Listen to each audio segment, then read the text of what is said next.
ও বাতাস তুমি আমায় নিয়ে যাও না, যেথায় ঘুমিয়ে আছে নূরে মদিনা। দেখুন কত সুন্দর বাতাস, আলহামদুলিল্লাহ।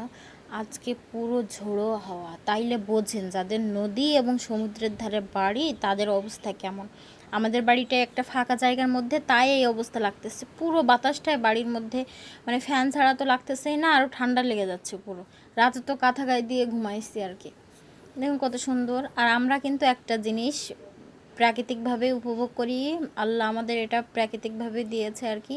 আমরা সূর্যোদয় বা সূর্যাস্ত দেখতে কিন্তু সমুদ্র সৈকতে যা লাগে না, মানে কক্সবাজার বা কুয়াকাটায় অনেকে সূর্যাস্ত দেখতে যায়, সূর্যোদয় দেখতে যায়, আমাদের লাগে না, কারণ এখান থেকে পুরোটাই দেখা যায়, এত সুন্দরভাবে দেখা যায় যে আমি তো দেখছি। আমি কক্সবাজার যাই নাই কখনো। কক্সবাজার যে ফিলটা পাওয়া যায় সেটা আমরা বাড়িতে বসেই পাই আর কি। এটা জাস্ট টাকা বাঁচানোর ধান্দা আর কি।